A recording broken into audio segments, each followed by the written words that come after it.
Hey everyone, and welcome to Liquid Liner Notes, a podcast that brings you interviews from the beverage and music industries. I'm your host, Danny, aka Hip Hops on Instagram.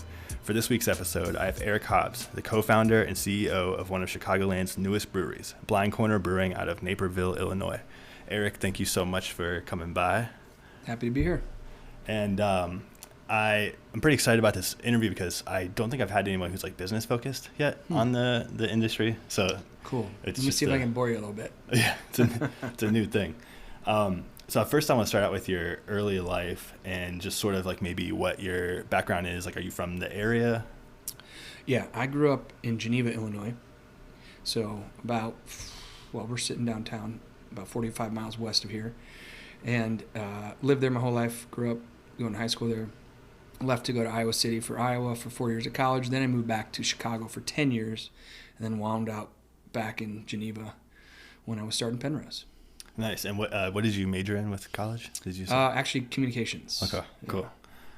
Yeah. Cool. So you kind of always had like a maybe marketing kind of business background? Kind of. Yeah, there was a PR, interest there for sure. I was like writing. I like reading. So the writing part really kind of led me towards the communications. That and, I didn't love accounting. I didn't love some of the business classes I was taking that would have put me in the business school. So, I was definitely the 18 to 22-year-old that didn't know exactly what I wanted to do. So that's kind of how I got through college. Got the degree and moved on. Yeah. And we'll do a little like kind of speed run through your professional background to kind of get to where you are now with Blind Corner. Yeah. But so you started out distributing, and it was Kozel Brothers, is that correct? Yep. And that was the Miller wholesaler. Yep. And that was kind of first job out of college. Literally graduated on a Saturday and went to work on a Monday, which is terrible. Worst advice ever. Don't recommend. Don't do that. So yeah, you spent a couple years there. Yep. And did you like the sales? Like when you got there, were you kind of like? I learned a lot. I mean, there was a lot to like. There was a lot of stuff that I didn't like, but what I did like was I liked being a part of building brands, and when you had brand reps with you, you got to see kind of what it was like on that side of things, and that was fun. And I liked experimenting and trying new beers. Like I had kind of got that itch in college, but when I showed up at a wholesaler warehouse that was full of all these beers I'd never even heard of, I really started to kind of explore. That was fun. Yeah, and so next up, you moved to. So I kind of didn't really understand this, but Joseph Huber / Berghoff. So Joseph Huber owned. Okay. The brand Berghoff. The restaurant in Chicago was actually completely separate from the beer brand itself. Joseph Huber Brewing was the second oldest brewery in the country, which is currently now Minhas. That's where that's located in Monroe, Wisconsin. But yeah, man, that brewery had been around forever. And then I did that for 2 years. Yeah. Ish. And then, so how did you make the jump to Goose Island after that? Well, that's an interesting story. I was actually... When I got hired at Berghoff, the guy who hired me was this awesome guy named Joe Ricchetti, who basically said, you're young, you got energy, take this old stodgy brand and breathe some life into it. And he said, do it however you want. So I, being way into music, I would start to hire buddies that had bands to go do shows at random bars that I wanted to have beer on draft at. I'd pay them. I'd hire my friends that were teachers in the summer that didn't have a summer job to show up at these events and hand out samples as Berghoff girls. Like very kind of classic old school way to do it, but I kind of just had free reign to do anything I wanted. And with that, we actually found some pretty amazing success. We turned an otherwise stodgy beer brand into like this early version of a Chicago craft microbrewery. And, again, totally unrelated to the restaurant. It was, just this brand that lived in Chicagoland. And when I was actually out at a random bar, not random, I should say, it was a bar called Cooper's on Belmont. It was owned by some friends of mine, Craig and Mandy Fass. I was getting the details lined up for a band that was playing there the next night called Eli Jones and the Bare Bones, which was a band from way back when. And I happened to be sitting at the corner of the bar waiting for Mandy to come up and talk to me. And instead of me starting to talk to her about whatever, I started talking to the guy next to me. Yeah. And he's like, what are you drinking? I was like, Berghoff Summer Solstice. He's like, oh, don't think I've ever had that. I was like, let me buy you one. Bought him a beer. He's like, all right, well, cool. Can I buy you a beer? I was like, yeah. He's like, well, what do you like over here? I happened to pick out Goose Island Demolition. Yeah. And the guy's like, what? That's interesting. People don't normally pick that beer. And I started talking to him. Turns out this was Tony Bowker. He was the CFO of Goose Island. Oh. And I randomly met him. And so I spent the next hour chatting it up with him, and Mandy kind of just bopped in and out, and we had our conversation about the band. We got the promo set up, but I spent an hour with Tony, and man, that dude was full of energy and life and so many great stories and such a fun conversation that the next day I heard from AJ Gambino, who was the sales director there, and said, "Hey, I heard you had beers with Tony. He said we should meet." So literally that was it. That was like the entire interview process. Oh, so you didn't, yeah. So they basically said, "Hey, we got this new wholesaler. We're now with the Budweiser network. We need you to manage this wholesaler out of Arlington Heights. You know, do you want to do that? You're going to hire some people. You have a team, and you sell Goose Island." And that's so how that happened. Were you still doing like events and stuff then for them? Yeah. I mean, with Goose, it was similar in that the goal was the same, like get your beer as many places and step up and sell more. Yeah. But I mean, that was the golden age of craft, dude. That was like 2007, 8, and 312 had just come out. And you want to talk about shooting fish in a barrel? Yeah. Take that draft handle and that bottle of beer and walk into bars in, Wrigleyville and north, everything north of Irving Park Road, and then all the way west out to basically 53, 355 was like my bulk of my territory. You just show up with that tap handle and pour a little sample of that beer. I mean, you were selling kegs left and right. There were days where I would probably sell in 8 tap handles. Yeah. Just because everybody thought it was such a cool handle. The beer was great, and it was early craft, so it wasn't, people aren't dying for hoppy beers. Yeah. This was just a really approachable style, and that's how Goose Island got rocking. And was that like the handles? You said it was a really cool handle. Was that like when it was the phone? It was the telephone. Yeah, that's awesome. It looked like a payphone with 312 on there. Like, genius idea. Yeah, I love that. So I know there's a lot of stuff with you at Goose, but I'm gonna kind of like skip over a lot too for the sense of time. Yeah. But so I know you were present for the buyout, and yes. then you moved to the AB side. I did. And I was just curious, like, how that conversation went and how they got you to jump to the AB side. The interesting part was I wasn't completely. I was already kind of involved with the idea of Penrose. And we were, like, Tom Corder and I were already talking as all of this was coming about, because there was rumblings on this potential buyout. And it wasn't something that scared me so much as like, hey, I really love what Goose Island represented. And, the thing that John Hall and Greg Hall did at Goose, and Tony for that matter, and Bob Kenny and all the people that were the big bosses, they always fostered a culture of, like, ownership. You didn't own it, obviously, but you owned your part of it. And then they really gave you the flexibility and freedom to continue your education. Obviously, they supported us as we all became cicerones.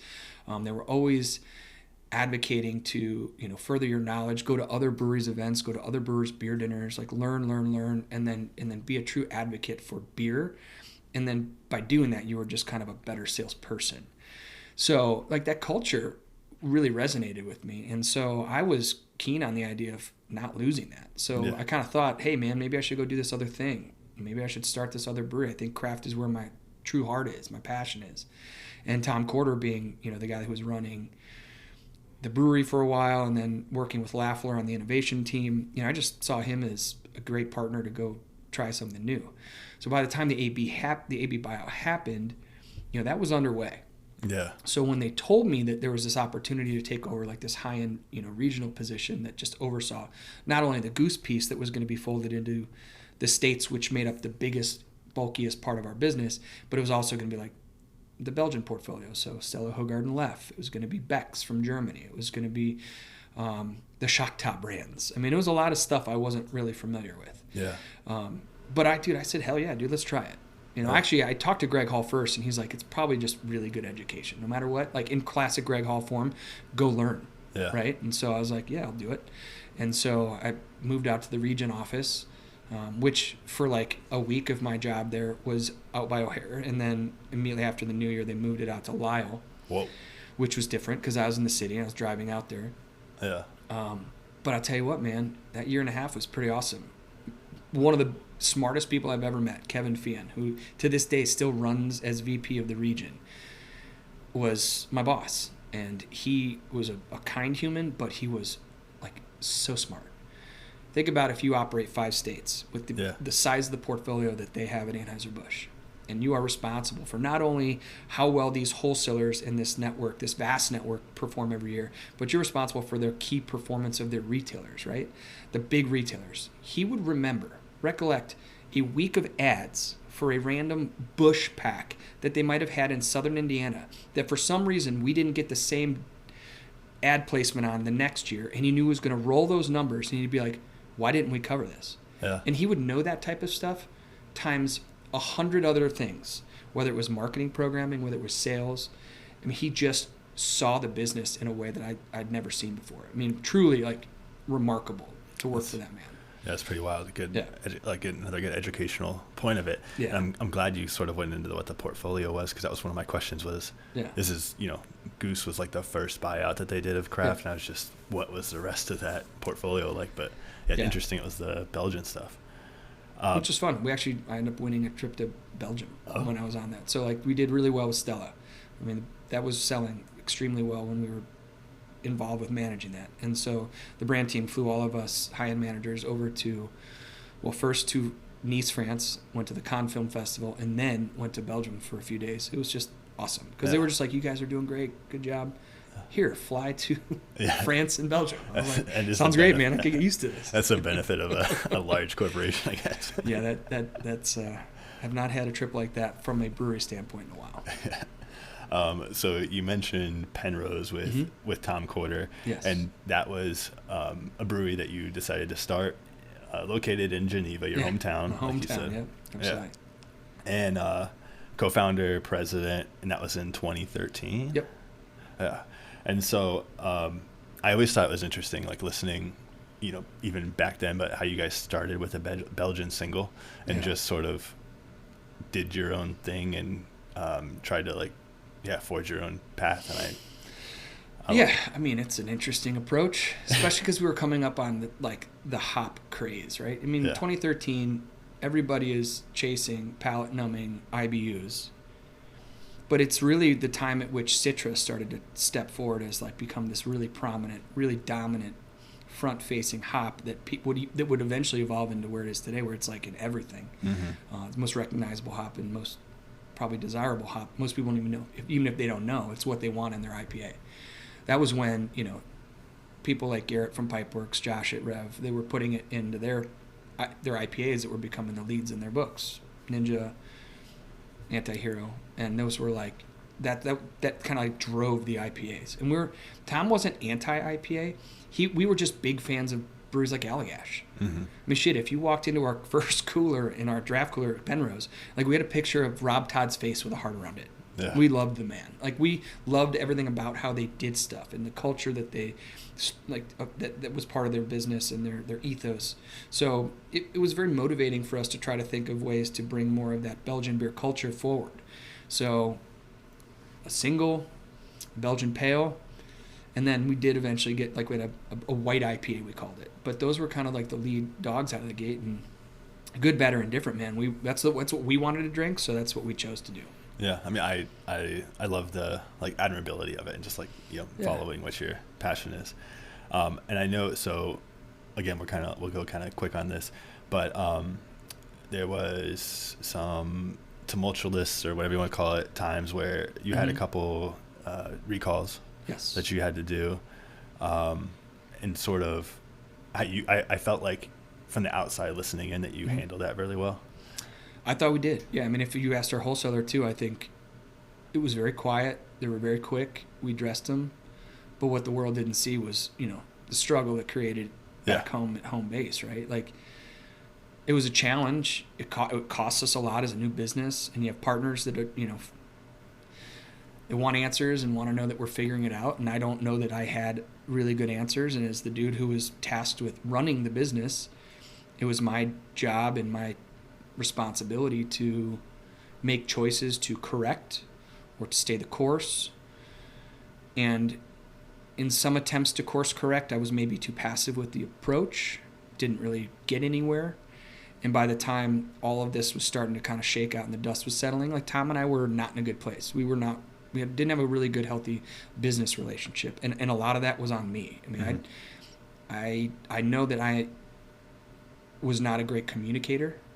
I didn't take the stress I felt, allow it to sit, kind of just resolve itself, and then bring forth just a clear message of here, how are we going to move this forward? How are we going to get better? There was a lot of tense conversation with emotionally charged intent, right? And so that's never good. Yeah. And, that created a situation where you saw two founding partners battling head to head, and then you have the money guys behind it who are very present, always around, witnessing that, and needing to make a very difficult decision to choose one or the other, because it wasn't going to work with both of us. Mm-hmm. And I will tell you right now, they made the right call. Yeah. Telling me to leave was the right decision. At that time, Tom, he is, and to this day will always be a brilliant brewer. He was going to figure it out. What he didn't need was the extra stress and weight of me as a partner. And that was the right call. They should have done that. And looking back, that was never easy going through that. Yeah, I was going to say. Have that taken from you. But at the same time, I've learned from that. It gave me an opportunity to really think about what I did or didn't do well and take time to figure out how to fix that for the next time. Yeah. And so just out of curiosity, since you're not a brewer and sort of your talents can kind of translate to multiple industries, did you ever think about leaving the beverage industry, or was it something you knew you wanted to get back into at that point? It's funny. I took the whole summer off, but I didn't have to. Honestly, this is kind of weird. I don't know if I've ever told this story before. I'm sitting at our wholesaler, which at the time was Windy City Distributing, and we had asked for a meeting with the senior brass. So this is Bob Collins and our brand manager and key account manager, maybe the director of ops, Kevin McGillen, may have been there at the time. I don't remember. But I know it was Bob Collins and a few other people. And then it was myself, Tom, and our partner, Brad. And they were breaking the news to the wholesaler that I was going to be leaving Penrose. And in no unspoken terms, too. It's Eric's not going to be part of this anymore. Before the meeting was even over, Bob Collins, president, excuses himself from the table, walks to the door, says, Eric, hey, can I borrow you for a second? Walks me into his office and says, I don't know what's going on here. This seems wild to me. But if this isn't what you want to be doing, we'll give you a job right now. What do you want to do? And so literally I was not out of that meeting, and I was offered another beer job. And then Ken Stout from Goose Island eventually reached out right afterwards and was like, hey, I heard you're, maybe going to be available. Love to get the band back together. That's great. And then what made this next step with Solemn meaningful was I was trying to negotiate out of this situation with Penrose with no leverage, no leg to stand on. And so I called my friend John Barley, whose good buddy and best friend Matt Frazier just happens to be an investment banker with a lot more business acumen. I was like, guys, can you help me just think this through? And so really it came down to take what you can get, buy yourself out of all the agreement bullshit, which is non-compete for 60 miles and all that crap, and just get it to a point where you can come work for us. And so those 3 job offers were pretty much almost instant. But then I spent the summer chilling out and just thinking about it. I made the decision by the time I went out to John Barley's wedding at Cape Cod that summer that I was going to, I had lunch with Matt Frazier, kind of had my last sit down with them. I was like, yeah, I think Solemn feels like the right next step. And so I don't know. I don't know that I ever thought about leaving the beverage industry. I do know that I took time to just really reflect on what I love most about it. And while I can respect how amazing Bob Collins' career has been with distribution and what he's been able to do, I didn't think distro was for me. Yeah. I'd come from Goose Island, and while I love Ken Stout, and to this day he remains a great friend, and he was a mentor, and he's a brilliant consultant currently in this industry, I didn't think going back to Goose was the right play. I just saw where John and Matt were in their trajectory with building and wanting to, level up there. I thought that was the best option for me at the time. Yeah, and so jumping off of that point, you started out as the vice president. Yes, which meant nothing to nobody. They were like, "Who the fuck's this guy?" Oh, I can't say it. You're good. Who's this guy, and what does vice president mean? Yeah. So.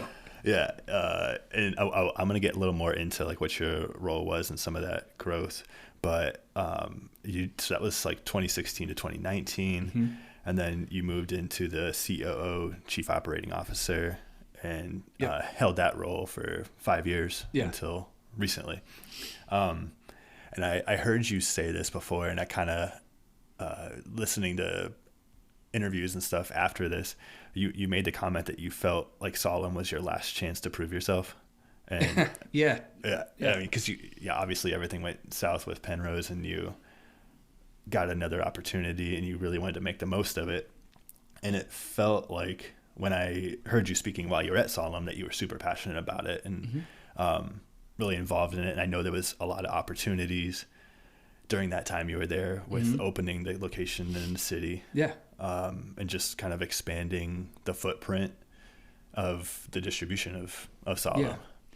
It was an interesting time with Solemn. I mean, showing up as VP, then transitioning into COO it was more like one of those moments where there was too many people involved that were not necessarily sure exactly who they reported to, and we were systemless when I showed up. Like, there was no forecast system. There was like no way to model production to meet your demands of your wholesaler, which then gets pushed to like a retail strategy. That stuff, they were extremely great storytellers, brand guys, and clever names, all the stuff, but they didn't really build much business structure around it. So when I realized like that was going to be my path, like I started to do those things, and you start with one system, and it becomes 2 and 3 and 4 and 5, and before you know it, you're putting these systems in place, and then you're the guy, you're the marionette, like you're the guy that everybody expects to keep everything else moving. And Andrew Mason had showed up coming from Three Floyds, and he was an original partner with Solemn Oath. He helped them build that brewery and design everything. He was working with us, and I was technically like not his boss, but we shared an office. But it was a bunch of conversations where I kept hearing Mason be like, well, he's our sales guy, and I kind of got sick of it. And I was like, am I though? Because dude, I feel like I have to like kind of keep the ship going in the right direction, and I would really like to know that I can just control it, not even just the sales side of it. It's like, I want to know, I can say to you, here's what we brew, how much, where the splits are, and when I need you to do it. And then I can work with the sales team, and I can work with our wholesalers and say, here's how much you're going to get, and here's how long it should take you to sell it, and then we'll back you up and do all this. And it was just more the system modeling which forced the transition into COO. And then I felt like it was a good fit. The struggle I had with Solemn at any given point was that as good as we were with, creating new brands and new strategy and new, we never really liked to focus on the things that were like, hey, here's the foundation. Let's stabilize the foundation and really make this rock solid and build something that becomes more grand and big enough to meet the desires of the founding members, John and Matt and those guys. They built that thing to be a 20,000 barrel brewery. And when I showed up, it was like maybe 5, give or take. And I know that we never really pushed it too much beyond like 8, maybe close to 9.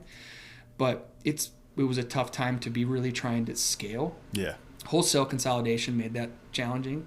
A lot of craft breweries, a lot of people wanting to sell beer in Chicago. And then it quickly over the years from like, call it 16 to 20, the pandemic, regional became tough, right? Even if you wanted to be in a neighboring state, if you didn't have reps there, like you weren't really that meaningful to anybody. Yeah. So it was hard to gain volume. And then it was hard to afford the reps. So you were like catch-22. Do I put the rep there and then hope they pay for themselves, or do I just hope the wholesaler can step up and do what they're supposed to do? And in most cases, both were lose-lose. So it's like, So we kind of settled into this larger local focused, craft brewery that, thought maybe additional tap rooms were the way. So you mentioned Still Life, that type of stuff. Yeah, Still Life. So you moved into this city, and I was going to ask you about you were just mentioning about the foundation and sort of building foundation. Did you mean it in terms of like having a consistent, like we kind of had core brands, but we kind of didn't. Yeah. And if we did, we didn't talk about them very often. And it wasn't like it was a big priority to try to situate ourselves in large format retail. There's only so much brand story you can put out to get Jewel-Osco. Here's one, Dominic's from the past, right? Yeah. Walmart, Whole Foods. Like, you talk to buyers like that, they expect you to tether new placements or new brands to action and marketing. And here's what I'm going to do to ensure the world knows about this and knows that it's going to pull off your shelf. And that really wasn't our bag. Like, we didn't have the ambition to do that. I don't think we had the firepower to do that. We certainly didn't have the money to do it. I mean, to do that in a meaningful way costs a ton of money. Yeah. And, this is where you would talk to a guy like Doug Valicki, and he could tell you straight up, like, it's a tough thing to do. So you're either scaled to that point and you're already big enough where you've got massive distribution so that you kind of warrant just the default business, or you have to really work for it. And we just never got great at picking those winners. Not until Lou had some success, and then Small Wave most recently. Yeah. I mean, you guys had, also while you were there, you were talking about, coming up with some new things, but like City Water, the seltzer company, yep. I feel like that was not new, but like relatively new. We were so ahead of the curve on that one. Yeah. And we had the full support of, at the time, Erin Lauder had been with the company a long time. She was a big advocate. Her husband, Chris, was doing a lot of photography and some creative for us. We still had Jordan. I mean, that was all Jordan's artwork at first. So, I mean, the team around that really supported that. And that came out in 2019. So if you think about the timing of seltzer and the boom of seltzer, we were ahead of it. And we had local on lock. And we got an early Whole Foods program out of it that was great. We somehow snagged, like, the nights they stole Christmas or something, a Q101 set of 5 shows over at the Riv. We got that for like peanuts, right up against it. So we had this big feeling of City Water launch, which propelled that thing forward in a pretty big way. Now, which is ironic because we were going through our wholesale planning in the end of 2019, and they were hearing about this seltzer. Like, all right, cool, we'll get behind it in the spring. Yeah. And we're like, no, we want to do it now. Imagine what would have happened if we'd have waited until March of 2020. Yeah, I mean, the world fell apart. Yeah. Had we not set the table, we wouldn't have had a bunch of retailers already teed up. We wouldn't have had nearly the amount of off-premise business set up. And if you look back to that time, it wasn't the world of bars and restaurants that were carrying your brewery. It was to go. Yeah. So it was, grocery stores, liquor stores, anybody who was setting up with at-home delivery, anything like that. So us getting City Water out at that time was a pretty lucky move. Yeah. Yeah. Yeah. I mean, luckily you guys pushed on that then. And then, so I wanted to talk a little bit about starting the brand Hidden Hand. Mm-hmm. And I know that was kind of, from the outside looking in, it seemed like it was a new way to maybe do more hypey styles, but then some more modern. But just if you want to say anything about that. So Hidden Hand was unique in that, we talk a little bit about that time period where wholesale was getting tougher because there was some consolidation. There was just a lot of brands. It's hard to get everybody's mind share. And you talk to reps. These are not bad reps. These are good reps. These are good brand managers. These are good people running the operation. They just have a lot of priorities, and you can't have a lot of priorities. Yeah. It's inherently not possible. So the issue we were having is we'd have these fun one-off beers we'd want to put out. And again, that's what Solemn did really well. But we couldn't get them into the wholesaler quick, onto the street quick, to ensure that we could tell a really fresh story. Mm-hmm. And if you remember at the time, guys like Chris Quinn at Beer Temple would be posting stuff with like, this beer from Hop Butcher showed up, it's 3 days old. Yeah, yeah. Right? And you're like, okay, this is what you're competing with. And you want to create these awesome beers with these rad hop combinations and these more progressive production processes. But you're worried that you're just not going to get any love, and it's not going to make its way out to retail in a timely manner, and you're going to see beer sitting on a floor dying. Yeah. So we just said, fuck it, let's do it ourselves. Yeah. And it was 1,000% designed to just focus on freshness and innovation. And that was the story from day one. And this is why our wholesaler blessed it. You had to go to Bob Collins from Windy City, which is now part of Chicago Beverage, and they had to sign off on us doing this. So you guys were self-distroing that. And we went self-distro, which was unique. So now the sales guys that I had, which were some rock-solid dudes, Nick Schofield, Brad Hill, these dudes were out there. And actually, Brad came on after we started. We were out there hustling this, but we were making the sale. Like, you'd get the sale yourself. So it was an email that came out. You either replied with what you wanted or you missed out. And every third week, we'd have 2 new beers come out. Usually an IPA and a double IPA, and a combination of hops, a new story. Brand was cool. It started with stout, kind of evolved into in-house and stuff, but it was always more about the beer and the quality of the beer itself than anything we could have done with brand. It was we had tethered ourselves to a reputation of really good beer and even better customer service and handling. Yeah. So they got used to dealing with us. They got used to understanding our cadence. We would take care of our shelves. We wouldn't let stuff sit and go out of code if something didn't hit at a certain place. And it was it was a very refreshing moment in time with beer. Yeah, you don't really think about. So you guys aren't as big as Rev, or weren't as Solemn's not as big as Rev. Fractional, yeah. And you don't think about you're having to deal with those inherent delays that distribution causes versus competing with those self-distro breweries like a Hot Butcher, Phase 3. Yeah. Goldfinger, oh yeah. And so it's I've never thought about it like that way, but it's you're competing with yourself, dude. Yeah. They want to sell your beer. The wholesaler does want to sell your beer. That is what makes their stop value higher, and everything's more efficient if they do it that. But the bigger they get, the more efficient they need to be. And so their priorities shift, and that's natural. And so, you can fight it and you can expect things to be different, but your reality will inevitably catch up with you, and you're just going to have to deal with whatever you're given as, hey, this is how we're going to manage it. And so that's awesome. And so now I want to jump into the current company, Blind Corner Brewery. Mm-hmm. So first, I guess you're the co-founder, CEO, and where does the name come from? What's interesting, I mean, just kind of a timely transition there, talking about the moment in time where I was really struggling as COO to figure out what to do to be a more effective planner and part of our wholesale business. I didn't have an answer. I did not know what to do. But I do know that what we were doing with Hidden Hand was rad and it was working. And I thought, hey, there's probably more opportunity here to scale that. We should maybe just focus all of our time and attention on that. But there was a moment in time where that decision was made for me that this was going to go a different direction. And right then and there, I felt like I was all of a sudden like standing at this blind corner, right? It's like a road or a path you've been on before. You belong there. You 1000% are committed to this. You don't see what's on the other side. You kind of just say, fuck it. I trust it. I know I can do this. And you go. Yeah. And so that's kind of how Blind Corner started. Like that name was that moment in time for me. And so that's what immediately became this feeling and this ethos for, dude, I can do this again. I never thought in a million years I would start another brewery. Yeah. Literally. It was the last thing I thought I would do because I was so comfortable at Solemn. I loved it. I loved working there, working with brilliant people like John, who's one of the most creative dudes you'll meet. Hell, I got to work with Charlotte for almost 2 years, who's amazing. She's a freaking rock star. Like, I just, I never wanted to go do this. It was just that I, at that moment, didn't feel like I understood what I should be doing for Solemn to take them where John was kind of wanting it to go. Yeah. So it was a good time to say, I don't think this is the right place and figure out what's next.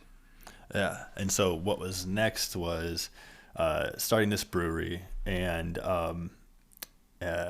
sorry, I just lost my train.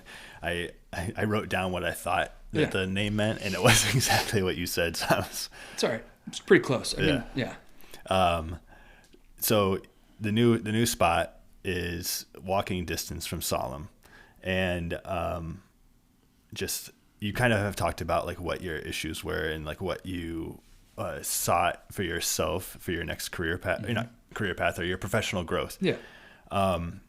But still, it's a tough time in beer right now. Yeah. So people would say, like, it's a little crazy to start a brewery right now, and and they would be right. Yeah.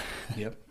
I mean, you have a little bit of the talk of like a bubble burst, and I always just thought maybe you just had like this inherent entrepreneurship behind you that you like. Oh man, wanted dude, I am like the farthest thing from a serial entrepreneur, if that's what you're getting at. Yeah, not as serial, not even, but no.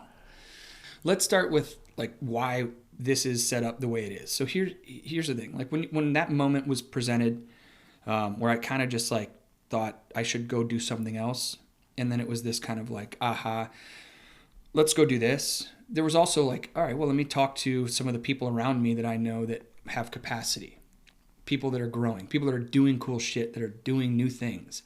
And I had become tight with Joe Chura across the parking lot at Go Brewing. In fact, the guy that he ended up bringing on to run his sales team is a guy named Matt Stanky. He was the dude that I kind of tapped on my way out of Anheuser-Busch to take my job when I was leaving. So a long time ago. And I've known Matt forever. And he is 10 times the dude I am when it comes to business acumen and hustle and just beer knowledge. The dude is brilliant. So I introduced him and Joe. They became tight and became friends. And Matt went to work for Joe. So that relationship was already there. So that was one of my first conversations was, you guys, what are you up to? Like, what are you thinking about? Like, you're growing, you're thinking about moving capacity. I know you are. I've talked to you about this. You're going to build a brewery. Are you going to move capacity somewhere? What's your plan? And they told me that they were going to be looking at a deal with Noon Whistle to create Craftsmith, and so that they could move a lot of their production over there. Mm-hmm. And it was going to free up a ton of capacity at their small space, because they were growing so fast that brewing 15 barrels of anything was a complete waste of their time. They want 30s, and more so 60s, 90s, and 120s. So knowing that that capacity was available, knowing that it's not just available, but it's available in a brewery that is maybe one of the more state-of-the-art breweries I've been in, even as a small brewery. You know, we're talking about a full lab, a centrifuge, a tunnel pasteurizer, like automation. You don't get that at a small brewery. So that was easily my best option. And then I talked to a bunch of other breweries that had capacity, and this just felt like it was going to be a very comfortable place for me to be. I knew them. I got along with them. I liked that they had this active lifestyle, healthy lifestyle woven into this industry that I was already a part of, but I was growing into this more evolving, aging craft beer life that I have, where I don't drink as much. I don't, put 8-9% beers in my body the same way I used to. And, that's not to say that I don't enjoy, big chewy stouts. I love double IPAs, but I just drink them with less frequency. And so Go felt like a pretty good home. Yeah. And that's why we ended up there. Were they always kind of like looking for a resident brewery, or No, did you present this was that not idea? This was not even on the radar. I brought it to Joe. Yeah. And ironically enough, I brought it to Joe, not as a, hey, Joe, I want you to be a partner. It was, Joe, I want to do this on my own. I need a place to do it. I think this model, this structure, and this pricing that I think could work out would be a benefit for you. If you're going to be moving a lot of your stuff over to Craftsmith anyways, help me. Please help me. Like I need to be doing this, and this is the best possible spot for me. And, Joe is a pretty sharp dude. I don't know if you've met him or talked to him, but the man works at a level that you don't see from a lot of people. He just thinks differently. He's a go guy. Like he's also, like, you could just tell he loves to see people building and doing new stuff. So I think he was excited for this opportunity for us, just being a supporter, and he was willing to give us a chance in a space that he knew was a good fit. Yeah. So I give him all the credit for giving us the shot. And it's also, if you're not familiar with Go, it's a non-alcoholic brewery. So it's not like they're competing with you in it necessarily. Right. So it's a good symbiotic relationship. Yep. Yeah. Absolutely. I want to talk a little bit about the people that your team that you are moving over there with, and start with JP Vanderveen as the head brewer. And so you have 3 partners in this, kind of? Well, I have 2 partners. And then we have, the guys that we raised with. Those are certainly my partners. But as far as like day-to-day operators, it's myself, JP, and then Nick. Yeah. And so JP, I know, so Nick and JP, both you had mentioned earlier, were also from Solemn. Correct. But you had some ties to JP. You brought him into Solemn from when you were working there. And you're both from the same area. Yes. Sounded like you guys. Nick was also a Geneva kid. Oh, was he? Okay. Yeah. So it's so small town. It's wild. Yeah. So I'll start with JP, but you obviously inherently need a head brewer. Mm-hmm. Maybe from your experience over the years, what is it that you saw in him or that you look for whenever you were choosing? So the thing about JP is he is a creative dude. I mean, his mind is always in a space of, I want to design this unique experience, whether it was a beer, whether it was a seltzer, or, he's a hell of a cook. I don't want to say chef because I feel like that's disrespectful to professional chefs, but JP is incredible in the kitchen. Like, he makes extraordinary dishes all the time, and we all love it when he does. But that's how his mind works. It's got that kind of culinary background where he's, designing recipes to be very specific. And I've always loved that. And I thought, and especially because we put him on such a pedestal and gave him such an opportunity with Hidden Hand to showcase that, I knew he had it in him. And I knew that he was kind of like buried in our day-to-day hustle, and it really he never got quite the spotlight he deserved. But Hidden Hand completely changed that. The world all of a sudden knew who JP was.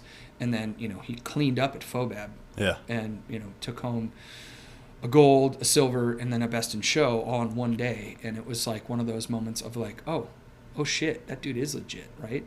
I mean, he'd been kind of running point for a while, but he really stepped into his own when he was leading Hidden Hand and creating this new innovative process for, designing hop forward beers that we all knew we wanted, but modifying our approach from not being this wholesale driven brand to this self-distro brand where we had far less boundary, Yeah. So JP it was just a matter of time till people knew that about him. Now, what I will also say is he's a very smart dude.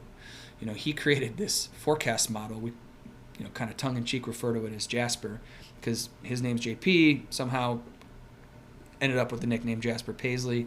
I'm going to say maybe that was a Danny Boccacini thing, but anyway, like it's our version of Watson, right? It's our intelligent, backward-looking model that told us forecast for production.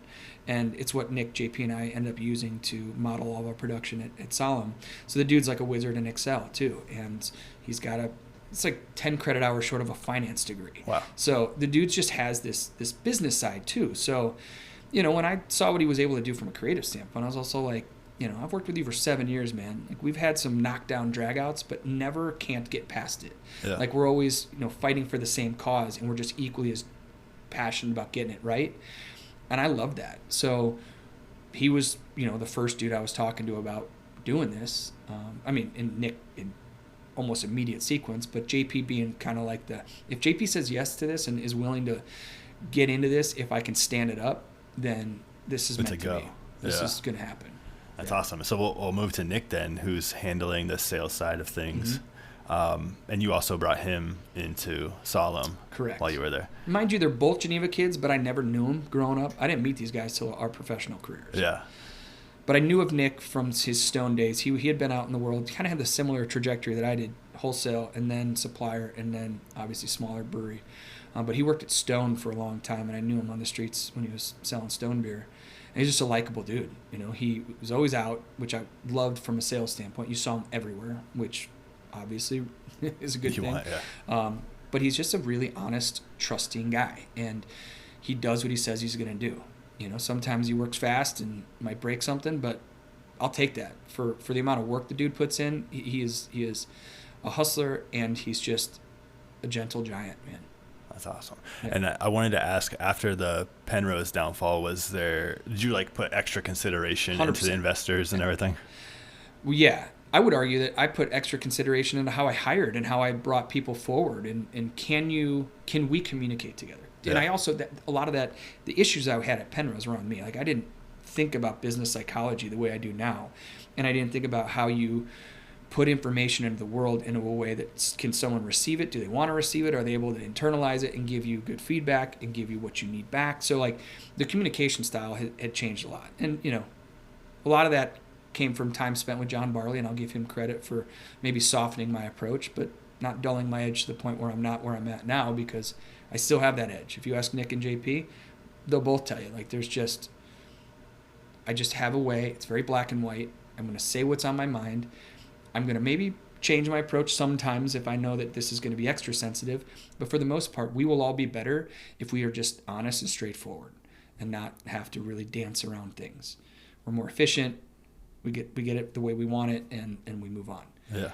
So they're both really good balance to me too, right? JP and I probably, if anything, have a little bit more head-to-head because we are both lead creatives in that sense. Like, I design structure and systems, which he fucking despises. Yeah. But he loves them because he doesn't know he loves them. But, think about if you are tasked with ordering ingredients on the regular, managing a production schedule on the regular, keeping ingredients moving in and out, packaged in and out. Like, if you're not structured and systems based, you're chaos. Yeah. And you're stressed as hell. So, that's where I help him and make it somewhat manageable. Yeah, you right? make his job a little easier that way. Yeah. So, and then Nick's just dude, let's go. Nick's up for anything.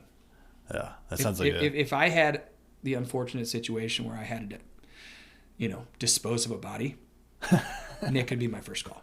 Nick would be the guy. And he'd figure it out. Very good. You can cut that part out. So you announced Blind Corner on Instagram in May, into May. And I just kind of wanted to ask, like, what the last 8 months have been like for you in terms of, visiting other breweries, coming up with the concept and developing it? Yeah. Well, it was one of those moments where I'd made the choice to be leaving Solemn earlier, right? John was super respectful on all this, as things had kind of gone a different direction with Hidden Hand, and he had, moved the distribution rights to the wholesaler. That really just kind of made it tough for me to feel a sense of trust. So when I had a real conversation with him about it, he was very, calm and cool about the idea that if we don't really trust each other, this is not a thing. So, and he was just like, well, if you're going to do something, I can give you some time, but how much time do you need? And so I want to say by beginning of April, we were already kind of planning on me being gone by Oath Day, which was I think June 1st. And so for that 2 months, I was really, putting all of the ideas into solid form. And I even told him, I was like, look, be fully transparent, John. I want to bring Nick and JP with me. I think what I'm envisioning for me next with self-distribution and keeping it smaller is probably going to appeal to them. So I want you to know I want them to come. And he's like, and I want them to stay. So I'm going to do what I can to make them stay. And, I think had I not been able to create the business and the structure around it and then get financing in order and put it all together, I wouldn't have been able to go to Nick and JP and ask them to take a real look at this, and maybe they'd still be working there. And I could tell you, I speak for them when I say this. We all loved working at Solemn Oath. But, that was a quick 2 months of getting my life tidy enough just to make an announcement. And then it was business planning and getting actual stuff in order. Because, I jumped out of that plane with no parachute and I just wove it together on my way down. And I just knew I'd figure it out. And then by the time I actually closed our, financials and actually opened a bank account with money in it was end of July. And then I, was structured enough to make sure that I had a business arrangement in front of those guys. That's here's your offer. Here's what you want to be a partner. I'm not going to do this by myself. I need you guys to actually be partners and be a meaningful part of this. So we all stand to gain from this, which is why I always say, I wanted something that was more equitable. It feels more real for us all to be in this together. And that's what we did. I went to them, they agreed to it, and we jumped. And the one thing I will say is there's been a little bit of hiccups and hurdles as Joe has been forming Craftsmith and getting all that in order, and the way his new organizations have kind of been restructured. We were part of all of that, so some of that time that was spent just getting aligned with what their new world looked like, it was just a little bit more delayed than I thought. I thought we'd be open before Thanksgiving, the end of, we'll be serving beer in the end of January. So a couple months behind. But all things considered, put it all together fairly quickly comparatively. Yeah, that does sound like it goes by pretty quick.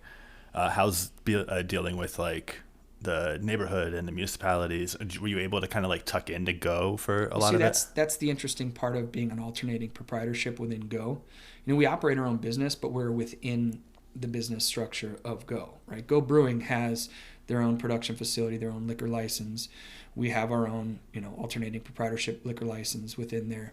Now, what they also have that's unique for them that we don't have or don't need to have, we don't have a tap room that's ours. They do.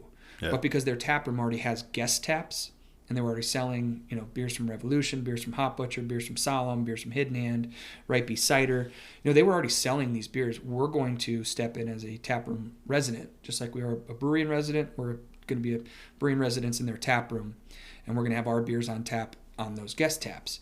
But we don't own the liquor license. We sell it to them like a distributor would sell beer to any other bar. Yeah. And so it's, it's kind of a loose relationship with them. We're certainly interested in making sure the experience in the tap room is elevated and everything we would want, from a standard that we'd hold for ourselves if it was our tap room. But it's theirs. So dealing with the municipality hasn't really been a thing because we don't technically have our own local retail license. Yeah. So we're just basically just a brewery with a distributor. Yeah, it made me kind of look into the alternating proprietorship versus contract brewing, and it was just interesting that it's you guys, from my understanding, you guys each own your own ingredients and kind of do your own thing versus somebody brewing something for you. Correct. So it's just to make it clear, you guys are brewing your stuff. Yeah, JP will be, he's handling all the production. yeah, we source together, which is nice because we get to buy as a collective, which is great. That has its advantages. But, dude, as a small startup business, like, you don't really look at cost savings in the large scale. Like a year from now, when we're looking at our, margins and our material margins and stuff, and we'll start to settle into where we really see the advantage.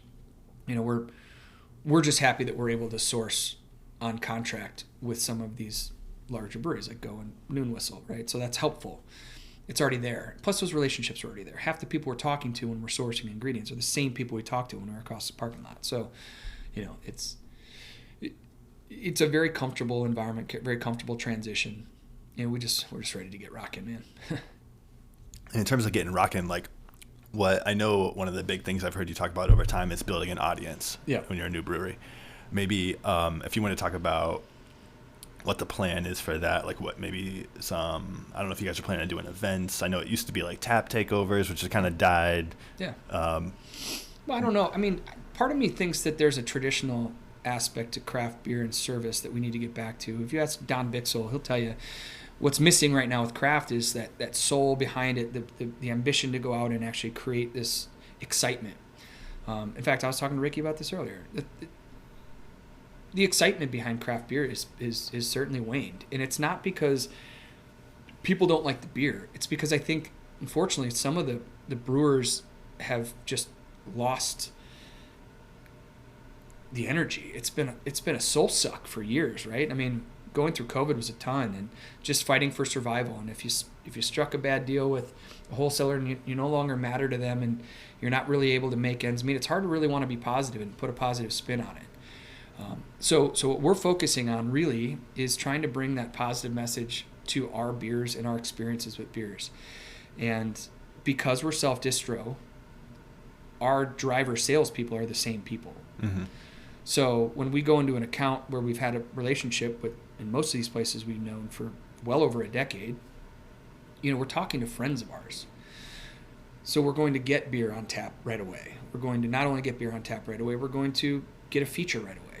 We're going to probably get that tap handle in a position that we want. And we're also going to show up the next week and the week after that and the week after that, and we're going to provide great service. And I can promise you that is not the case all the time for a good amount of retailers. Like if you ask them, they don't see all the same amount of reps they used to. Mm-hmm. They don't receive the same quality service they used to. And I think our advantage is really that we're going to be able to provide not only just great beer and a quality product that you can trust, but that you're going to know us, you're going to know our people associated with that beer and that brand, and the service that we provide in the ambassadorship that inherently creates. They want to advocate for you. You got someone that sits down that likes IPAs and you know that you just put a fresh one on. You get that bartender to help pour a little sample for them and try it out. That's invaluable. Now do that times 100, right? We only need probably 200, 300 accounts to matter, to really care about us. I mean, that's a very small number comparatively to the world of giant wholesale. And if we can get those 300 accounts to consistently care about our product, keep it on tap, keep it on shelf, put it in a premier position, give us a feature every once in a while, and just keep us in rotation, we should be fine. Yeah, I love that idea. I mean, if you go back like 5 years even, the whole craft beer boom was like grow, grow, grow. Yeah. The idea of sort of like going back to the basics and getting that excitement and have it small enough where you're able to manage it. Well, dude, it's such an interesting thing you just said is keeping it at I won't even say small, keeping it the size you can manage is such a crucial thing.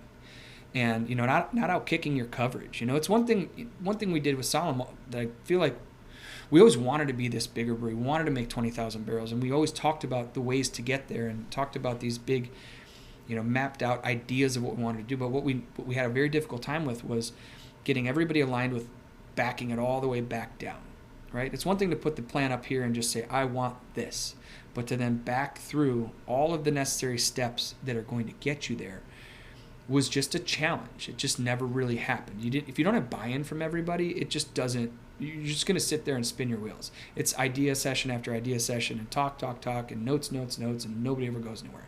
Like that shit drives me bonkers. So what I thought most important for this next thing was, let's not try to be too much or too big. Let's just try to manage what we can and be successful with that. And that means, like, we'll have new releases frequently, but we won't be every week. We'll have good social content, but I'm not going to be putting content out every single day. There's just no way. Yeah. I want it to be fun and friendly and experiential and talk about the stuff we love, but I also need to help run this business. And, for now it's going to be me doing a lot of storytelling. So I'm not John Barley. I certainly am not nearly as eloquent a writer or nearly as brilliant when it comes to how he tells stories and designs things, or Charlotte and how she creates promotions and events and experience. Like, it's just me. But I know that JP's beers are really good, and I know that we'll have a pretty cool little home base where we'll have some beers on tap, and I know our story out in the world will be authentic. So I'm going to kind of focus on those areas and just tell the best real story we got, and hope that people they resonate. It resonates with them. And it's got to be community driven. It has to be.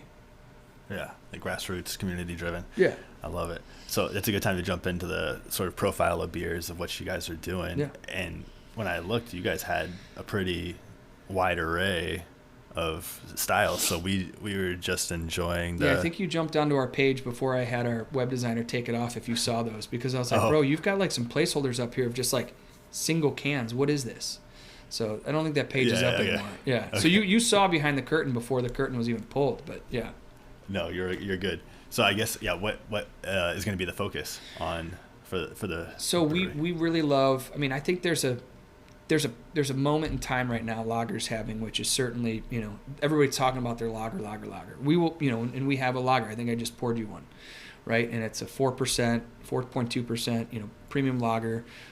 Really referring to it as just an American lager because it's a Helles recipe that is, designed with a bit of a hybrid yeast. It's called Nova Lager yeast from Lallemand, and it is a quicker fermentation. So it's not a, Tom Beckman long rest, world-class, horizontal lagered beer. It's a, a very accessible, very drinkable lager that we are big fans of. That's one of the first ones. We have another beer called Hydra, which is an XPA, so a traditional style of extra pale ale, but more modern expression of it, with some Nelson Sauvin in there. So it's going to have like a nice big, Southern Hemisphere experience. It's got that white grape, dry, kind of little grassy, but it's 5.2%. So again, in that lower ABV range, but a killer crusher. Like, we love that one. Great expression of the hops too. And then to make sure that we meet the needs of the widest group of beer drinkers, that IPA drinker, we leaned into a very comfortable place with our first hazy IPA called Booter. And that one I know we'll see a lot of success with on draft. Like, we know most of the bars and restaurants we go to that we've worked with for a decade, they want some consistency and they want to know they can get something pretty regularly. So we're going to lean into that for some of the first, months, 6, 9, 12 months of production, to just see where those beers live. Yeah. And I think they're all really good. We'll taste through them. I think you've already jumped into the sub 4s, but those are the 3 core blind corner beers. Now, pivoting away and going to this other beer, it's not that these are not blind corner. And if you look, the can actually has kind of a similar look, but it's still kind of like a work in progress. It's not even the final design. But one thing I loved about Go when they first opened, Go Brewing, they weren't just non-alcoholic. They made low alcohol beers. And that was something I was like, oh, dude, this is great. Like, when are you guys going to make a 3% hazy IPA? They're like, oh, we're not going to, I don't think we're going to do that. It seemed to be leaning more into low, or no alcohol. My favorite beer they made first was this like 2% Martzen, which was delicious. And I was like, now there's a thing I want to see more of. I want low alcohol beers. So we started to talk a lot about how to make those beers and not make them above 4%. And we kept saying sub 4, like, let's try to keep it sub 4. Let's try to keep it sub 4. Let's try to keep it sub 4. And over time, that sub 4 just became this like natural little sub brand within Blind Corner. So now we're trying, and we've succeeded with some of these first ones. We're making traditional versions of these recipes with dialing back ABV, but trying to preserve flavor, aroma, mouthfeel, and experience with the beer. So the beer you're drinking right now, we're calling a hazy double IPA, but it's only 3.9%. Yeah. So you'd be hard pressed to figure out that this is not It's a full. It's got a ton of body on it. 7.5%, right? Yeah, I feel like most of the time when you have a low ABV or a non-alcoholic beer, the problem with it is the body or the mouthfeel. It just feels aqueous. Yeah. But it tastes full-bodied. Like, yeah. I mean, I'm pretty impressed with what JP's done here. Yeah. And that's why, JP was such an important part of this. I knew the creative expression of what we were going to try to do with some of these experimental things was going to require someone who understood how to really design recipes and how to design process. And he's been very successful with this. Now, these are the first two, right? This IPA and double IPA, we're leaning into this because these are the most common styles that people are looking for, especially the dudes like me that are mid-40s and not wanting to drink 7, 8, 9%ers all day.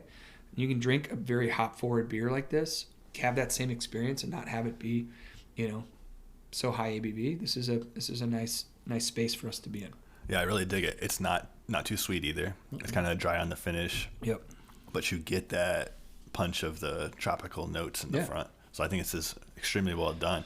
And was it designed to just be low ABV, or are you guys able to take advantage of some of that de-alcoholizing? It is one. No, there's no de-alcoholizing, by the way. Okay. They don't do that over at Go. They just brew to just be at low alcohol. They basically brew the same way we do. They just make everything they just have a quicker fermentation and they just stop it before it gets above 0.5%. Interesting. So no, we are only doing this to produce low alcohol beers. It's the goal is low. We want the beer to be as close to a traditional style, and we're going to wander through a lot of styles doing this, but everything has to be below 4%. That's our own personal benchmark. Just like Michael, who's this wizard that works in their lab, is 0.5 is not acceptable. It's 0.49. That's what they have to stay below 0.5. So he's measuring all of that. And he's watching every single beer they make, and that has to be the way it is for them. We kind of feel the same way about Sub 4, and we want to see this go somewhere, but we also want to take our time with it. Like I said, this first can you're drinking is still a brand work in progress, but we wanted it to be a part of the first steps we were taking. Just thinking, dude, let's show the people at Go that might not necessarily just want non-alc, that we can also do low alc too, as part of the larger plan for Blind Corner. Yeah. So JP freaking killed it with this right out of the gate. Yeah, he did. And I'm happy to hear that you guys are starting with this, but going to expand it to other styles as well. Yeah. I mean, you look at the core beers, can design is rock solid. We love how everything turned out. The beers are really good. Those beers are really good. I mean, I just don't expect anything less from JP. But we also needed to wander into some familiar space first. I mean, you're opening a new brewery. You're still brand new. You're still going and working on equipment that you haven't worked with. You need to make sure you understand it. You need to do things that are familiar. And then you give yourself a little bit of time to develop some trust with people. And then it should give you some bandwidth and some additional space to wander. And then they trust you because they've had these other beers that you've given to them that they like. And then hopefully customers and beer drinkers will be like, oh, this is another one of JP's beers. I want to try that. Is there anything that he's maybe looking forward to expanding to in 5 years or whatever? Oh, 5 years, good. Well, God, man, for example, is he thinking I'd like to do sours or? He absolutely wants to continue to work with barrels. I mean, if you remember, the beer that he worked on that won that Best in Show was a oak aged wild ale, but we can't bring that anywhere near. Right. So we gotta be patient. We'll find some other spaces to be doing other projects. Like I said, we're settling in right now here because this is what is the right step for us now. Yeah. Just like the relationship with Go it's fluid. I mean, they're growing at such a rapid rate. Who knows what they're going to be doing 2 years from now? If you ask them, I mean, I would guess it's all 50 states, and maybe they own another brewery out west. That's how big they think. Ours is all Chicagoland. All I care about is staying local in Chicago. I don't know that we would ever sell or produce more than a few thousand barrels, 4,000 barrels with a couple other tap rooms and just keep it local. Yeah. So if we have other space, we could certainly have blending in a certain spot, or we could, produce wild ales at this brewery that's cool with it and then have it be something that we can do there. We're a bit nomadic right now, but we're going to kind of just see where we settle in. Yeah, but I think, it seems like it's a perfect relationship for you guys right now. But something else you guys have been able to do is have a couple collaborations. Yep. So I saw you guys had with Riverlands. Yep. You guys did a modern West Coast IPA. Yep. That came out, has it been a week or two now? No, that actually came out some point in December, I think. We salted away a keg, though. We got a keg that we've been keeping cold so that when we finally are able to tap some beer at our tap room, we'll have it on. Ready for it. Yeah. And the other one that I saw fairly recently was the Pursuit is Happiness. Yeah. And that one is with Phase 3. Correct. And that's I'm imagining it's going to be like a pretty big, chewy stout. Is that? Big chewy stout, big coconut peanut butter flavor. I mean, the thing about Phase 3, man, they do stouts better than most people do stouts. And they just put a boatload away over in bourbon and just let it sit, and then they'll put out fresh stuff. So, we like, when we go to places where they do a certain thing very well, we kind of like to lean into that. Like, we have a collaboration with Youngblood up in Madison. JP and I are driving up there to brew with Kyle, and Kyle does some pretty cool stuff with sours. And so we're brewing this beer that is going to be back in Illinois in time for Valentine's Day release. So it's called Smutty Daydream. It's kind of a weird, wild name, but it's what Youngblood does, I feel like. Dude, they crush their names and they crush their sours.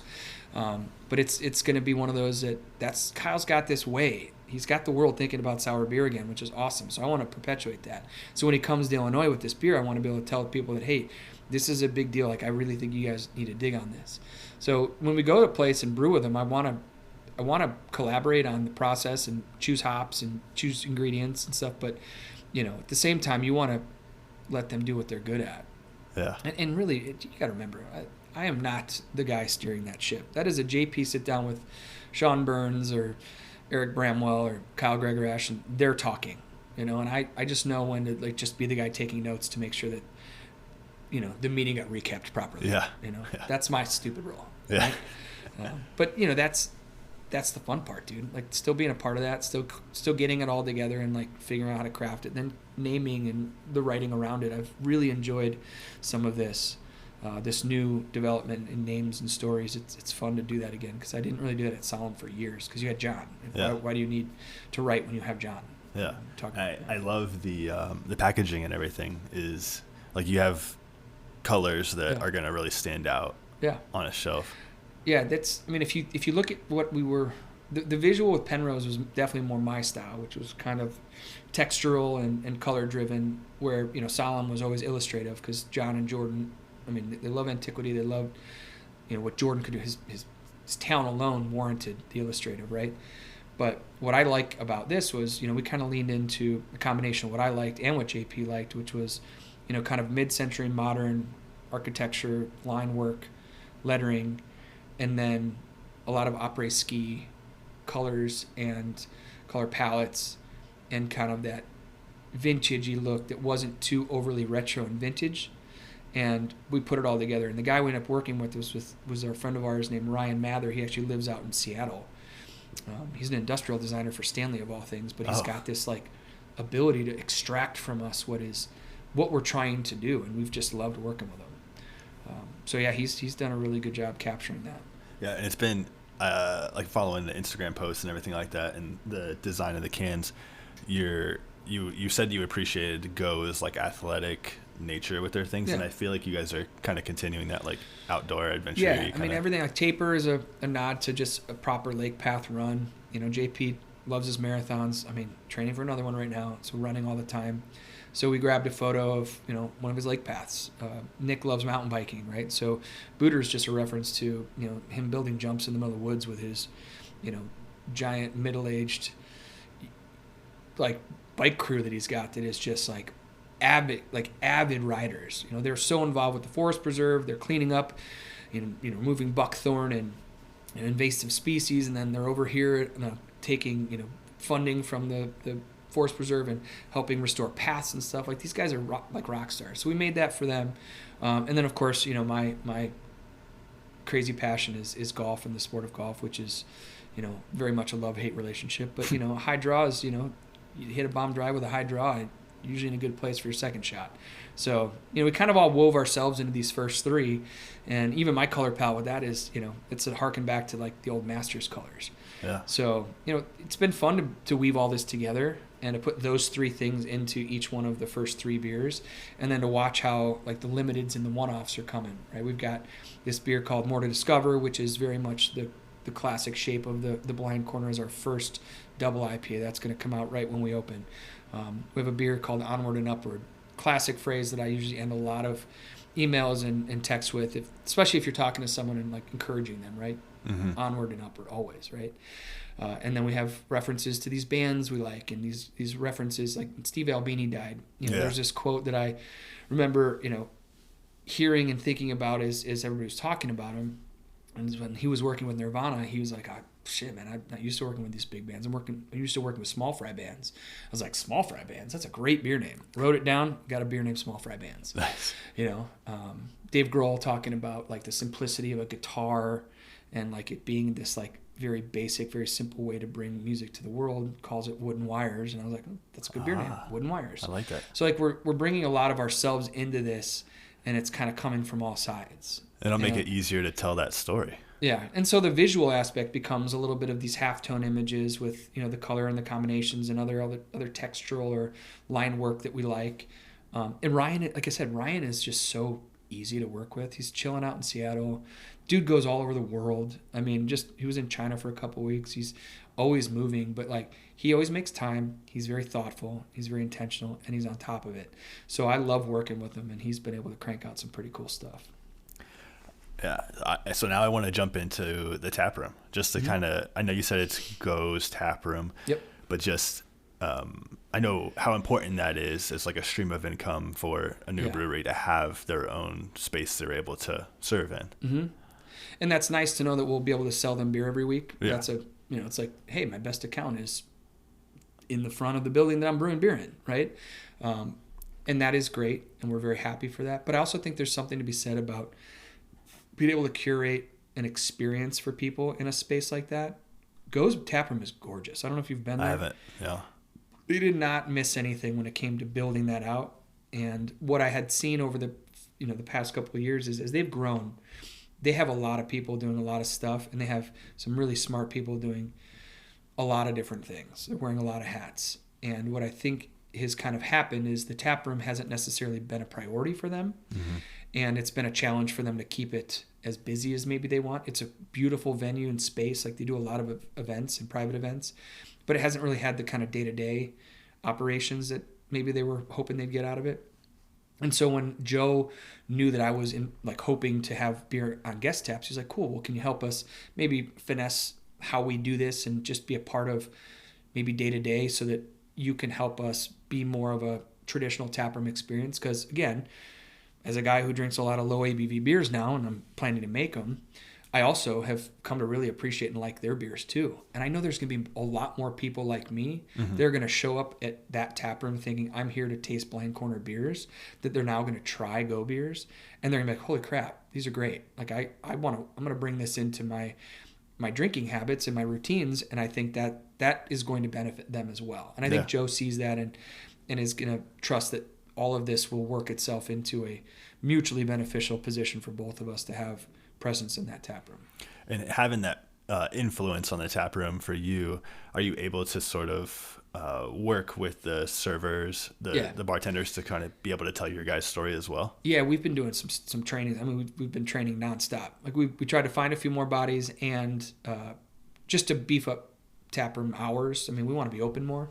They were really only open Thursday through Sunday, and even kind of shorter hours than I would want for a bar. So as we've added some people and have been doing a lot of training, it's been cool to see the way this is evolving. The lights kind of clicking, like, oh, this makes sense. Like, this is good. Because at first, when I was just hanging out in there and observing, and I was spending a lot of time just watching how they do things, to learn their SOPs, to watch how people interact, to see how we handle customer service and stuff like that.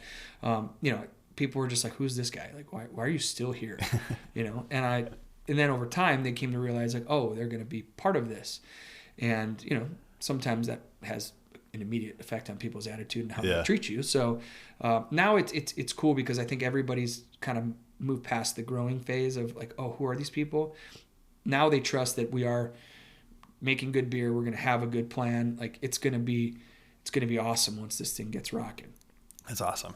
And as far as outside of the tap room, you've had obviously have a good relationship with a lot of like retail, restaurant, bar kind of thing, but like the goal is to always be able to self-distro. Is that kind of the plan? That is, I mean, there's no plan to not for a long time. Yeah. I mean, I wouldn't be opposed to a wholesaler. I just would have to be convinced that there's this trust there. Like I have trust issues right now coming out of our previous situation. Like I just don't know, because you walk into a room and if you can't trust that they have your best interest in mind, or they're fully invested, like they need something to pay back, or they want return on their investment, meaning they bought your rights and then, you know, they want to make sure they make it worth it. You know, I just have a hard time wanting to give that up right now. And I know some awesome wholesalers. Like when we host our industry open house, dude, like I am inviting a ton of wholesalers because I love these people. I know I would have a very candid conversation with any one of them and be like, help me trust. Yeah. If they can, we can have another conversation. But for now and the foreseeable future, self-distro. And is the plan to start to sort of stay near Naperville at first, or are you going to jump into the city right away? I mean, we will have city business right away. We already have stuff lined up. Okay. I mean, cool. We have a lot of accounts we've already been visiting just over the past few months. Is like Nick was getting situated. Like Nick jumped on board with us back in September when there was still shit. We still thought we'd be open in, you know, beginning of before Thanksgiving. Yeah. So he was like hustling to get in front of people, talk to people. Hey, I don't have beers for you. Obviously can't sample anything, but here's what we're thinking. Here's kind of the general direction. He was getting a lot of buy-in simply based on the fact that people trusted him. Yeah. And they knew JP was making the beer. So it's like, oh, JP's going to make the beer and you're going to handle delivery. I can get behind this. So we knew a lot of that was already going to kind of be there, but it's up to us to deliver on quality and then make sure that once we have it, we demonstrate that service standard again. That's great. So it's going to look out on the Instagrams, which we'll go over here in a minute, where they can find you. But for cans, draft, and just sort of like where you can find that in the surrounding Chicagoland area. Yeah, I mean, we'll be certainly prioritizing, you know, all of the bottle shops that most people are going to be frequenting. I mean, you know, bottles and cans up here, I think. Beer Temple's buying early. I mean, we're friends with Steph from Hop Leaf. She'll have some beers on. I mean, I don't want to start listing dozens and dozens of spots, but I mean, obviously out around the brewery, we've got, you know, a laundry list of restaurant groups that are jumping right away and stuff. And yeah, man, we'll have Beer Finder on our website as soon as we can figure out how to make it work. Still not quite there yet, but as soon as we start making deliveries, we'll have Beer Finder. People can pop on our website and figure out where it's at. This next question is one that I heard Garrett Oliver ask one time. It's what's something you'd want to do if you didn't have to worry about the consumer or money? Oh, making beer? Yeah, like with the company. I mean, I would get right back into Wild program. Yeah. 100%. Okay. I mean, that's where, dude, I loved Wild beers. And I mean, my time with Goose was probably most defined by my passion for when I started to really love beers like Matilda, Pere Jacques, Sophie, Juliet, early Juliet. I mean, that was back when like Matt Lincoln was making it with Marion berries. I mean, there was serious love there for those wilds and sours, and I would certainly incorporate that into. I would have a farm project. Mm-hmm. Would straight up have a farm project. That would be awesome. Yeah. Farm to table for beers. Yeah. Fooders, orchards. Yeah. All the stuff. I love that. Well, one little side thing. I saw a video of you with the College of DuPage beer program. Gosh. Were you? Are you an adjunct professor or something? No, I was for 2 years. Actually, so was John. John and I taught a class. Here's the best part: 4 of our students have opened breweries since then. No shit. And it's like, I don't know that we did a great job, but I could tell you right now, like the fact that it was early enough in craft beer where they're like Eric Hobbs and John Barley can teach a business class. I was like, dude, I'm not sure about this. Yeah. I mean, I guess it was fun. It was fine. I don't think I did a great job, but I did it for 2 years. Yeah. All right. Well, where can people find Blind Corner? If you want to, like Instagram. So yeah, Blind Corner Beer on Instagram is probably a good place to start. Our website, blindcornerbrewery.com, will be live this week, and I hope Chris Geik is listening because he's probably cracking away on it right now. But yeah, we're gonna have much more to say as soon as the world can start seeing our beers out there. Yeah. I've been radio silent for a while. I mean, I've just been kind of like leaning into it. When timelines weren't lining up, I was like, I'm done. I'm not going to keep pumping random stuff out. Yeah. But you always hear that is like brewers are always worried about dates. Like, when they're going to be opening something, it inevitably gets pushed back. Always. And it's just one of those things. Like, now I'm just kind of like over it. But it's whatever. It's going to happen. We'll be open eventually, and we'll be good. Yeah. But we're right there. I mean, license in hand, ready to go. We're just waiting for the rest to go. Yeah. So I love it. Well, I wish you guys the best. And before we get into the outro questions, is there anything else you wanted to say or add? Not really, man. I mean, I'm excited to have finally been on the show with you, man. I've listened to most of the episodes, especially the ones where I'm like, oh, I know these people. I want to hear what they have to say. Well, I don't think I met the Marty standard, but I certainly at least probably met the Vavrick standard by simply shaving time. Yeah. I'm sure everyone appreciates that. But it has been awesome. Like, Vavrick mentioned you, Charlotte mentioned you, Michelle mentioned you. Oh, dude, I do want to say something. I want to go on the record as being, I'm 99% sure that the way that first Black Friday went down was Vav's idea. And the only reason I say that is because I was the middleman. Greg had this idea about Rare. I sold to Benny, so I dealt with his corporate buyer. The one thing I had to do was convince the corporate buyer that it was okay that we sell him $100,000 worth of beer. Yeah. Like, Vav wanted that much beer. And he wasn't joking when he said that. It was like insane. It was like 40,000, 50,000, but he ended up making like 130. But it was kind of wild because they're just, you can't sell people stuff on consignment in Illinois. It's illegal. You literally cannot do it. And they were terrified. They're like, well, maybe we got to get like this event license and set up with just the event day so that if you don't sell it, they can buy it back. And I was like, I mean, we can do whatever you got to do, but I can promise you that this is going to be badass. And I had brought brewers out. I brought like Davey Totes out and brewers to just stand up front. Nobody did anything other than like watch people walk in, go right to like the register, get all of their allocation, go right up, spend $250 on beer and walk right out. And Vav and I were just hustling to keep everything filled and moving around. But again, it was his idea to do it that way. I think I might have printed him some tickets for the line, but that is the man behind it. I don't want there to be any more question on record. I stand with it's Vav's call. It's Vav's the Black Friday guy. It was his idea. You heard it here, folks. I heard, and you know what? I heard it on your podcast that he was like, I don't know who's going to take credit for this. I'm like, bullshit, dude. It's yours. Well, it's generous of you. All right, so if you're ready, we'll move to the outro questions. Yes. All right, number 1, favorite beverage doesn't have to be alcoholic. Okay, I love beer, and I love it. I drink probably too much of it. Do you have a favorite style? I do. I love Kolsch. Lou Kolsch has always been and probably continues to be my favorite beer to this day. So Solemn Oath, Lou Kolsch. I drink wine with my wife often. She loves wine, and so we've actually taken a lot of trips out west. Napa and Sonoma, she loves to go. She's also a travel consultant on the side, so that helps. And then I will give you a guilty pleasure, because anybody who knows me and has drank with me in warm weather will tell you that I will crush Twisted Tea. It is just a guilty pleasure. I didn't know at first I thought you were going to say like the Natter Days or something. Nope, that's pretty damn close. I don't know if I would put those in the same category, but they're pretty close. Yeah. I sold Twisted Tea straight out of college at that wholesaler. Oh. That's how long that has been around. I didn't really even realize. Are they not Sam Adams? It's Boston Beer Company, Boston man. Beer, yeah. And we had Boston Beer. Yeah. So like all of the Sam Adams product, dude, it's been kind of a guilty pleasure of mine forever. Since then. Yep. I think the only person that likes it more than me is Benny. Yeah. We'll just leave it at that. All right, number 2, a song everyone should listen to. This is the hardest question. I don't even know, because I grew up with a father who, if you asked him, he missed his calling to being a radio DJ. So it's weird, right?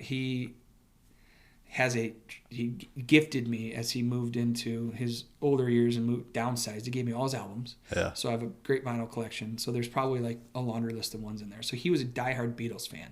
So if I think about what I listened to a lot growing up, I got to think about the songs he was spinning a lot. A song like A Day in the Life from Pepper, right? Or a song like Norwegian Wood, which he taught me on the guitar. But I don't know if you know what that song's about. It is wildly inappropriate. It is not the type of thing you'd like teach a 7-year-old. Yeah. It's about John Lennon, or the story is that person goes home with someone who then just chooses not to engage in any fornication, and instead of just like politely leaving the next day, he lights her bed on fire. Wow. Yeah. So like a lot of Beatles history in my life and random stuff. But if I was thinking about a song I just want to be peppered in right on your list. Yeah. I was a huge Allman Brothers fan, so was my dad. So Little Martha. Little Martha. That's the one. Put that one on because it's instrumental. It is just beautiful guitar playing from Duane Allman. It's great. All right. That'll be on the list. Yeah. All right. Number 3, favorite concert you've been to? So certainly thinking about Vav in terms of the breadth of places and stuff we've gone to. I think I give you 2. So like the most insane spectacle concert that I was a part of, I have a kind of closet jam side to me. I, with 4 of my buddies in a Dodge Neon, drove from Chicago to the Everglades for the New Year's Fish concert and at the Millennium. And it was a long 8 days. So think about this. 5 guys in a Neon with all of our camping supplies from Chicago to the south end of Florida. Yeah. It is a brutal drive. Yeah. So that would be the most wild spectacle. Now, the coolest show I think I ever saw, my roommate, Zach Davis, his 25th birthday, we booked the back room at a Live One, and we put this band in there called Endosheen. It was this band that Zach was working with at the time out of Austin, Texas. They were this like hard rock band that had this really dynamic singing combination, really great guitars, basic riffs, but like driving with like 50 of our friends. And it was just loud and sweaty and gross. And then the band stayed with us that night at our apartment. And I think we partied till sunset or sunrise. Yeah. And it was just like one of those nights where you're just kind of like, oh, this felt like a movie. Yeah. Yeah. I can imagine that. That was awesome. That Everglades show, was that outside or inside? Outside. Camped the whole time. And that was why I think of it like the spectacle that it was, because you're camping in like tiny little pub tents. And then you have some people that rolled down in these giant RVs that were doing it right. Yeah. And so we were these like bums that were in college that had no money and were, just there because somehow we scrounged together enough money and we got our parents to be cool with us driving. And we're like, well, shit, man, if the world's going to end, let's go be at the fish show. Yeah. Oh, so, I didn't even think about that. It's the Millennium, dude. Yeah. It's the Millennium. That's awesome. So the year 2000, we're ringing in with a set that went the entire night. It started right before midnight, and they played till sunrise. Wow. Yes. That is some serious I think that's back jam. when Trey was doing a lot of drugs. But it was pretty awesome. That's some serious jamming. Number 4, favorite place you've had a drink? Well, this one's easy. As a beer guy, I've always had like one bar I wanted to protect that I don't have to sell anything to. So that bar's Chuck's up in Fontana, Wisconsin. I don't know if you've ever been there. No. So it's on like the southwest side of Lake Geneva. It's on the water. The guys that run it and own it, Jack and his brother and their family, are like the coolest dudes. They always have Fresh Moon Man on. So that's one of my favorite beers. They have a pool table, they have a good jukebox, golden tea, and it's just right on the water. So whether you're there in the summer when it's just banging or you go there in the winter, it is just a cozy, beautiful Wisconsin towny bar. And I've never had to sell them a single drop of beer. So it's like I've never had a relationship that was transactional. It's always just I walk in and it's my happy place. Did you just like happen upon it one time? No, I've been going there my whole life. My parents grew up going up there, and it's just one of those places. Like if you went there, you'd be like, oh, this is a cool Wisconsin bar, And I mean, over the years, it looks like it's kind of like beat up and divey, but it is immaculate and pristine. So they take really good care of it too. Awesome. Yeah, if I get there, I'll have to stop there. It's only, it's an hour and a half away, not even. Yeah. All right, number 5. What's something you listen to that people may not expect? I would say classical music. Most people, it's funny. Sometimes if I'm like in a space where my mind is going too much in my car, I will have WFMT on, and that'll just be kind of like an equalizer. But I also grew up with a brother who is a professional trumpet player. So he plays classically. He plays with all these different orchestras. So I've been listening to it my whole life. But yeah, classical music is way more prevalent in my life than most people realize. Do you have a favorite composer? Chopin. Nocturnes are the way. Especially if I'm like really in the zone, like thinking about or writing or like designing, like it sounds so lame. No. Like building like a PowerPoint or like doing like an Excel project. Like those are things where you just want to kind of have it in the background, block out noise, and then just kind of stay. So I'm with you on that. I always have to have like instrumental stuff off if I'm doing something like that. Yeah. I can't have words. No. Another good one there is like cinematic orchestra. Yeah. They're great. They're not classical. Like they write a lot of stuff that is used in movies and like soundtracks, and they will incorporate sounds or singing and some vocal elements. But they have there's an album in particular called Ma Fleur. You should listen to that one if you're looking for like a study session or you're doing contracts or whatever. Just throw it on the background. That's a good one. I appreciate it. All right. Well, Eric, I really appreciate you coming into the city, meeting with me and talking with me. That's great, man. Yeah. Appreciate the opportunity. All right, everybody, look forward to Blind Corner. Find them on Instagram, website, and look forward to it. Try it coming out because the stuff I just tried is really good. And until next show, drink some new beer and listen to some new music. Cheers.